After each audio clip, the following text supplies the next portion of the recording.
I'm Schmelky Diamond, and this is Sorry, Not Sorry. Hey guys, it's Schmelky. Okay, so welcome to another episode of Sorry, Not Sorry. I just wanted to kind of do a little postscript debriefing about the Neturei Karta interview. That was far and away our highest rated show ever. Shows, actually. And I want to thank each and every one of you who were patient enough to stay with us for both episodes and who were also open-minded enough to listen. I got some feedback in both directions, which is completely expected. Um, and I'm actually very grateful for that. I learned, both myself as a host, but also about what people really thought of the interview. And I just want to use this as an opportunity to sort of respond to that and then maybe vent a little bit. Um, because I want to be careful not to turn this into a quote unquote like Yiddish podcast or a Shkufic podcast, because I think there are so many of those, right? This is a podcast about life and about truth and about, you know, originating with my ongoing health struggles, right? And my own life, just these kind of outrageous highs and lows and everything in between and the bad and the good and kind of creating a space for everyone just to be okay enough to heal together. And I think part of that is sort of bringing on people who you might not be comfortable with in the beginning, the outcasts of the world. Um, One of the things that I heard from a few people was sort of this like almost La Cosa Nostra, like, the Satmar position on Zionism is a very private thing and it shouldn't be exposed for the world at large, and we're not here for that. And I have to tell you, I disagree with that tremendously. It's not some kind of esoteric thing that you might find tucked away in the Zohar Kodesh, right? It's very plainly stated in the Talmud. And the other thing is that we are making massive demonstrations in Manhattan, right, where thousands of people come down. So if this was some kind of big secret, do we think that everybody in Manhattan just goes on vacation when we come? Like, what, they were all in the Hamptons, hanging around like a fire pit or something? I mean, come on.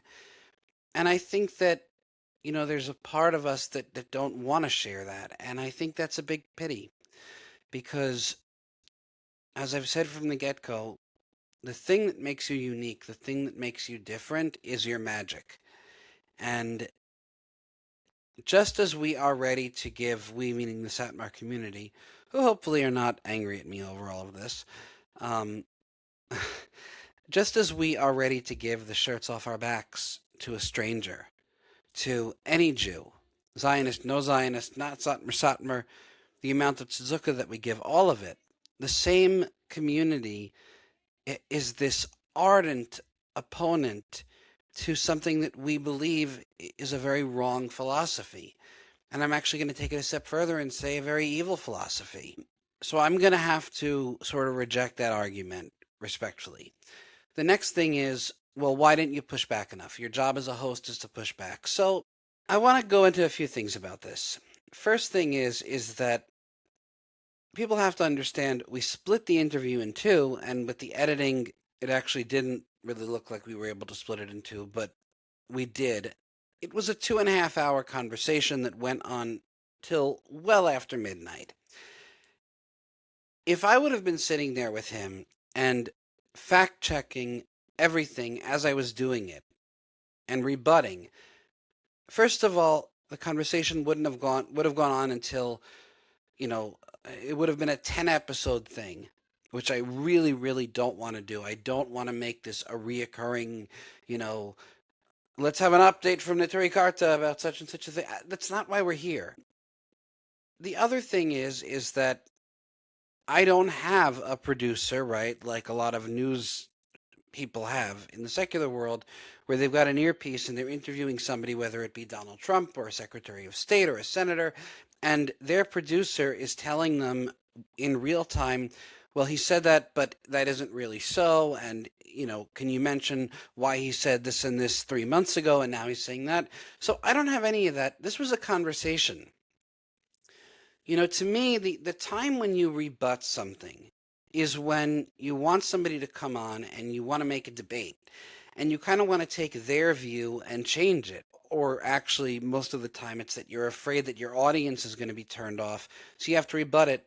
But, when it comes to something as controversial as Neturei Karta, and somebody comes onto your show and says, oh, Hamas are really not enemies of the Jewish people, in my opinion, and they're really, he didn't say they're lovely, but he kind of made them, well, he humanized them, right? He has friends there, or he has colleagues there, whatever. That is a statement that almost nobody in the world, myself included, agrees with or believes. There is no need for me to take time to push back on the idea that Hamas does or doesn't like Jews. That's a belief. I can't, it would be futile and silly for me to do that because, again, the purpose of this conversation, these two conversations that we had here, was not to convert anybody, was not even to change people's opinions. It was really for me to educate myself and I think my viewers on what is Neturei Karta. Are you a part of Satmar, which he very clearly stated he was not. They do share some overlap, perhaps, but our Rabbunim and our Dayunim have completely banned it at every level across every party. It's almost very unusual that you'll see both parties, both Monroe and Williamsburg, kind of constantly issuing this same messaging, which is, we are as against the state of Israel before Mashiach comes as they are. We will protest, but we will not protest together with the Arab community. We are not allowed to stand in line and scream Free Palestine because even if there's some merit to it, we can't stand together with people who want our blood. The other thing is where I'm kind of happy that we were able to discuss it, but I wish we had kind of kept the train on the tracks a little bit more, was about the Rebbe, Zechselani Reb Yoel of Satmar. I didn't want to get into what he would have or would not have approved of because everybody over here will agree with the idea that he said that we may not go protest together with Arabs, and he did not approve of the actions of Neturei Karta. And they disagree with that. What's interesting is that they don't disagree with the idea that today Satmar is not supporting Neturei Karta. But, I never really want to get into a conversation of what did the Rebbe want. And not just with Satmar, with any community, because how dare anybody, well, they weren't trying to do it, but other people have constantly used somebody who has not been physically here for 50 years almost. And this is in other communities as well, to try to put words in somebody's mouth for their own gain. Now, Neturei Karta was respectful about it, and I appreciate that, but that was one area where I wish I had done a little bit of a better job. At the same time, going back to rebutting somebody, the only time that you really would rebut somebody to me or push back is when you don't know who that person is, when you've done no research about them, and you don't expect controversy, and then, kind of the balloon pops, right? And all of a sudden you've got this explosion on your hands, and then you have to try to push back. Everybody kind of remembers my very, very famous appearance on another Jewish podcast for somebody who I like very much. And it was so scandalizing, the idea that I was an anti-Zionist. And to me, I don't really understand that. Somebody chooses to join the Satmar community, which is this incredibly important and famous community. I would say the most famous community in the Hasidic world. And yet they're known for this sort of extreme position about Zionism that literally almost nobody else has agreed with. So I'm willingly making that choice. Do people really think that I somehow missed that? like I just didn't read the contract or something, like the Zionist clause when I signed up to be a Satmar? Do they think that I'm dumb? That I, came here because I like the free food? Or, and by the way, the food happens to be very, very good in Satmar. Hungarian cooking is the best. Okay, so, yeah, this idea that like anybody was shocked. I mean, could you imagine a Satmar Chusad being anti-Zionist and that being surprising? I mean, what is somebody going to tell me next? And I just don't get it. And I don't appreciate the idea of having somebody on and then clickbaiting them and, almost making a setup just so that you can kind of show your point that you're not as extreme as they are. I understand that this is how people make their livings, but thankfully, this is not what I do here. If I want to make parnassa, I'll do it some other way. And when I spoke to originally Rabbi Weiss and then Rabbi Feldman, and we had some very long and very good conversations before and since, I made it clear that this was not going to be a setup. I think that in terms of what he said, I'm going to throw in some personal beliefs here. And actually, let me backtrack a little bit. The only time that I really feel the need to get in and push back on something is when somebody says something that's ridiculous and untruthful, right? It's a lie, but it's almost able to be massaged into something that's believable. I mentioned, the closed lace wigs on my last one. Because to me, it's so much more important to point out how ridiculous that idea is versus trying to point out that Hamas is an anti Semitic group, okay? We all know Hamas is anti Semitic, or we all believe that. The fact that my friends in, Rabbi Feldman and his people do not, okay, that's their belief.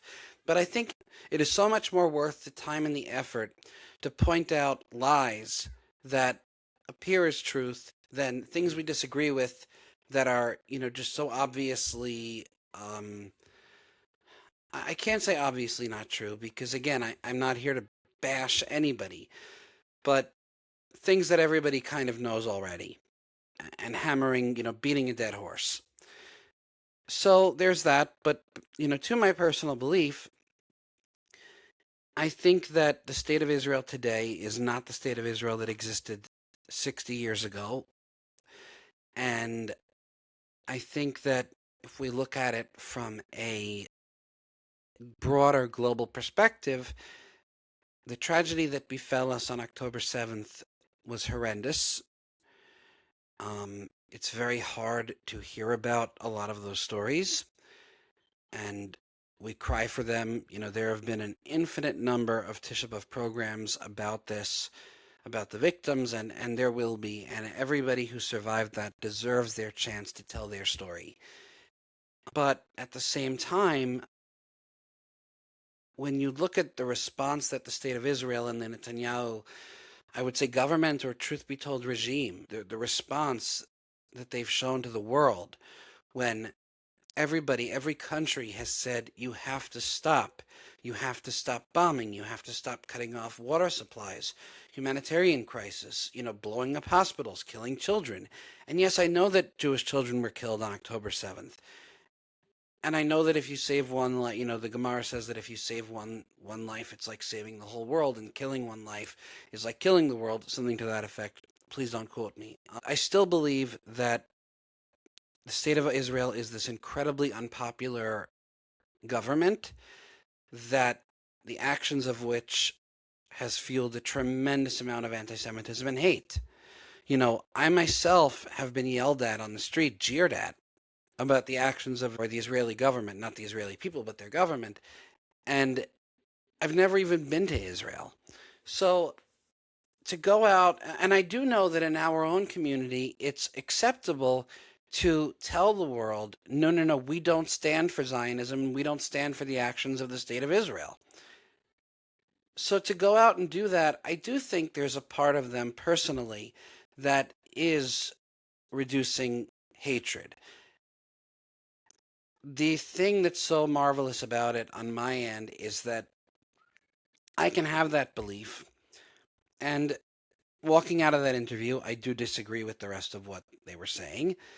But I'm so happy that I got to meet them and learn all of this instead of just relying on this kind of arsenal of social media information and word of mouth, gossip and slander and whatever.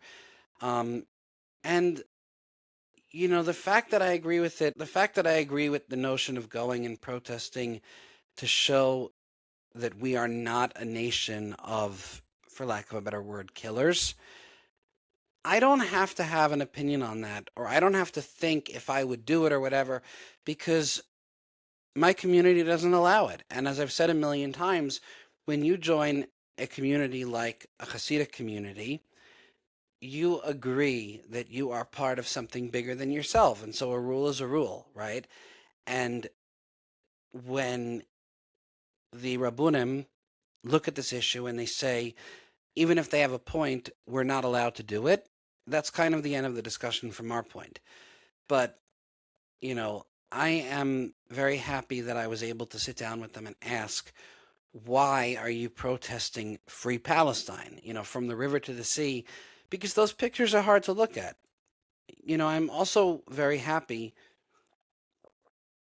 that I was able to meet Rabbi Feldman and Rabbi Weiss for the sake of just humanizing people and knowing that people are people and we can't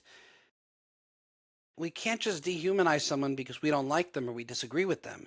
These are not monsters out of a comic book or something. These are people. They have families. They have children. They have Einiglich. They go home at night and they have a family to go home to. They have a Shabbos Seder just like the rest of us do. So I think that that was also really important. And the fact that, Rabbi Feldman getting up and speaking showed that, look, this is a smart person. He has his points. Whether you agree with him or not, he's not some kind of ranting lunatic. So, that's kind of where I'm at with the interview. Going forward, I thought maybe about bringing him back on if he would give me the courtesy of it. But I don't think that we should go further in the question and answers.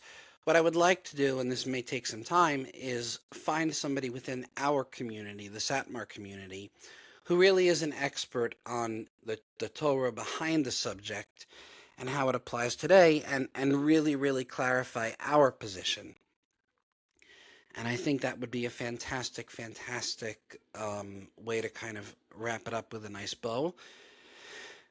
Moving on, moving on. Oh, and just one more thing. If you have a problem with the fact that this is controversial, if I could remind you, the name of the podcast is Sorry Not Sorry. If you want to hear stories about happy-go-lucky Orthodox Jews who are just kind of living this very innocent, sweet life, and they don't ever say anything that is perceived as, disagreeing or rude or whatever, and everything is extremely pro-Israel, or never going to show kind of the bad actions of that state in regards to the non-Jewish world, please go out and buy all of these English magazines, and I'm sure the Hebrew and Yiddish ones, a lot of them as well. There's loads of them. There's loads of podcasts that, just present one view and don't touch controversial things except for the typical blah, blah, blah, went off the derech, da, da, da, da. Go watch them. This is Sorry Not Sorry. This is MySpace. So, yeah. Moving on. I am very much looking forward to continuing with guests, hopefully in the health space, and just a little bit of a sneak peek. I'm going to share a personal update because I think that's really important, and I apologize for not doing video this week, but my lighting is terrible, and hopefully by next week we'll have better lighting.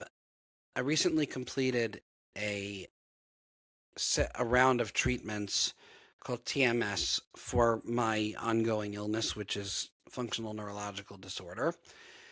And I guess I haven't been in a very good mood if I don't sound like it on this podcast, because I've seen a little bit of a resurgence, and I feel like I'm not losing the progress I've made, Baruch Hashem. I'm just, falling back a little bit. So maybe it is losing it. And even if it's that 2 or 3%, all of a sudden, your mind just starts to go into terror mode because you think, oh my gosh, am I going to be what I was 6 months ago, which was, unable to move with, constantly in extraordinary pain.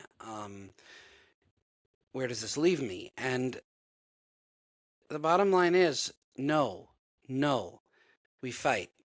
Same way that we fight, whether it be Neturei Karta or the other side fighting for their truth, we are fighting. I am fighting, and I appreciate all of you wishing me well. And Baruch Hashem, I've still made tremendous progress. I mean, I gave up my cane, even though I had the coolest cane in the entire Hudson Valley. But yeah, I've been able to give that up, and I'm thrilled about that. And I'm angry because I want my life, and I'm living my life, Baruch Hashem, and on we go. So everybody, please, let's just daven for the best. Have a great Shabbos, and thank you for your patience. Thank you for your care. Thank you for tuning in, and as always, tune in tomorrow, tune in next week, and sorry, not sorry.